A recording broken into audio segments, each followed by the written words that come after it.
In the quiet town of Amherst, Massachusetts, my life as a 40-year-old widower named Jack was as simple as it was heartbreaking. My wife's untimely death had left me alone to raise our two young daughters, 15-year-old Sarah and her 8-year-old sister, Ava. We lived in an old, two-story house whose squeaky wooden floors and large, airy rooms were filled with echoes of happier times. After my wife's passing, our world turned upside down.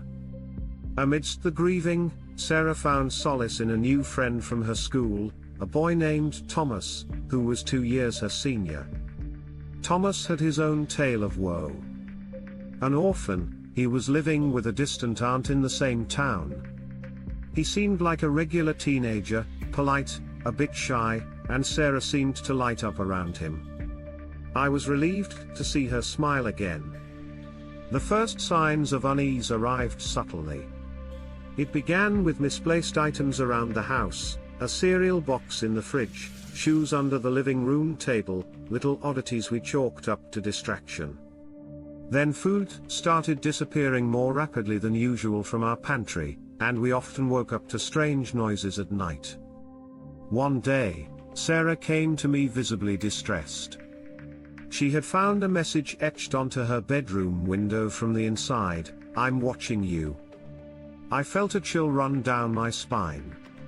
My first thought was that it was a sick joke from one of her friends, but she insisted none of them would do something like that.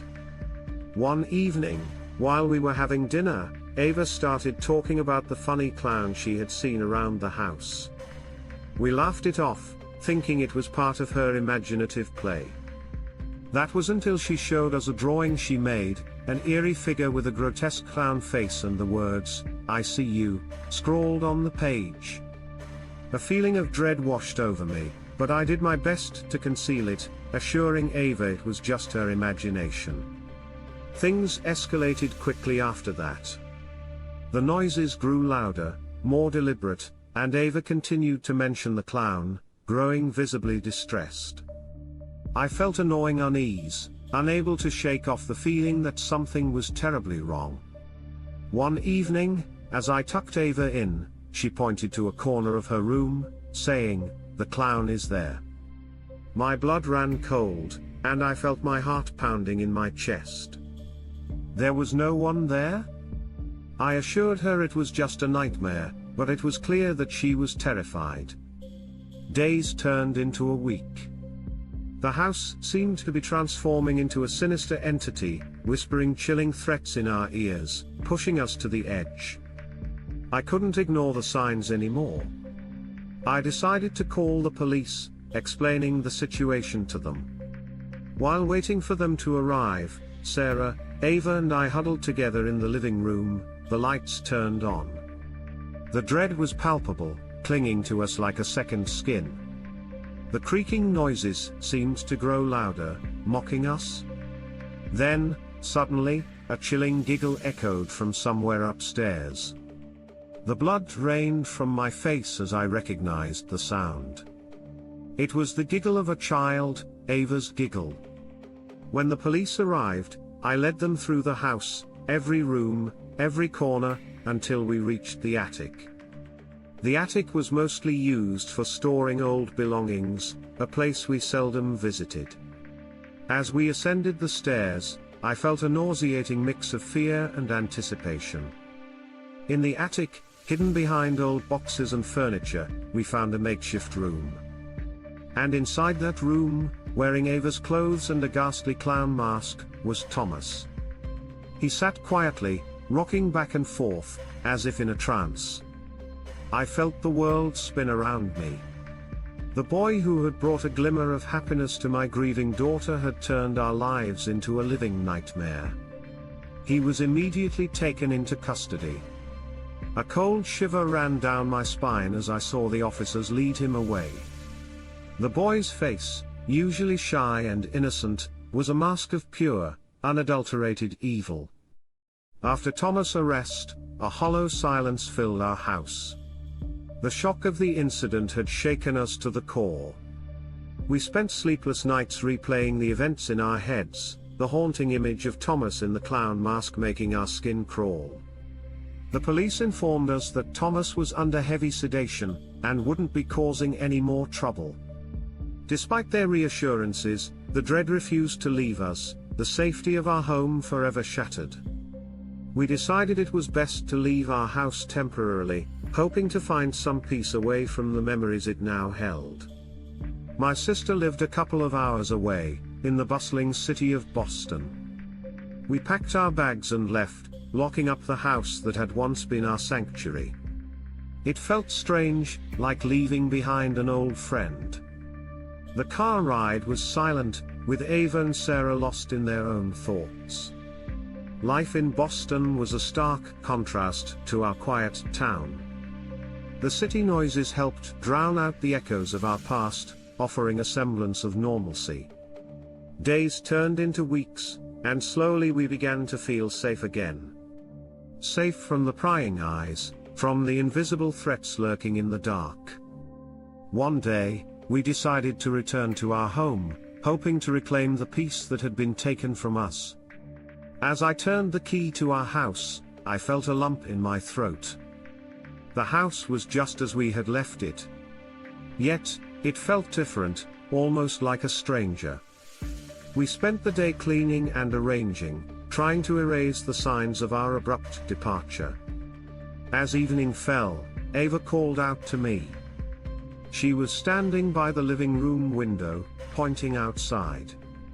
My heart pounded in my chest as I followed her gaze.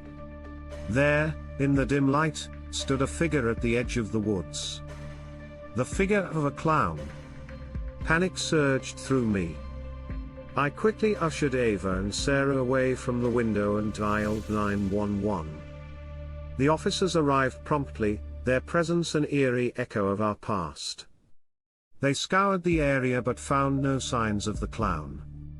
Despite the lack of evidence, they decided to set up a patrol around our house for the next few days. Despite the officers' vigilance, the fear didn't leave us. The safety we had so yearned for seemed to slip further away. In a fit of desperation, I decided to confront my fear. Equipped with a flashlight and a baseball bat, I ventured into the woods. My heart pounded in my chest as I pushed past the underbrush, every shadow making me flinch. I could feel the cold night air seeping into my bones, the deafening silence of the woods interrupted only by the rustling of leaves beneath my feet.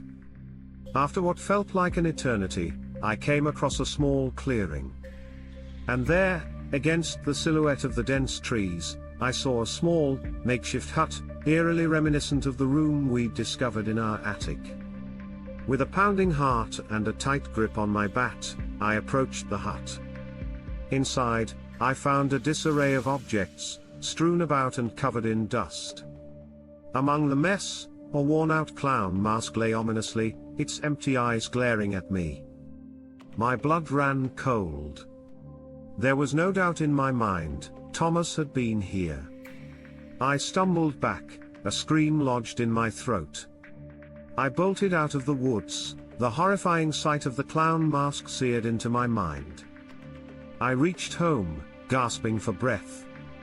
I quickly locked the door behind me, reassuring Sarah and Ava that everything was fine, though my trembling hands said otherwise. The police arrived shortly after I called them, their blue lights casting long, haunting shadows around our house. They took my statement, and investigated the hut. Mr. Harris, one of the officers began, his face grave. We've found some recent footprints and signs of someone living there. We believe Thomas escaped custody. We'll do everything we can to find him. As they left to follow their leads, a sense of helpless terror washed over me. We were not safe. Not here, not anywhere. That night, none of us slept. We sat together, huddled in the living room, the house creaking ominously around us. Days turned into weeks, the fear of Thomas' presence hanging over us like a dark cloud. And though he was never found, the image of the clown mask, the haunting giggles, and the sinister eyes behind the innocent face of a young boy forever haunted us. Our lives had turned into a real-life horror story, one from which we couldn't wake up. And that is the end of my tale.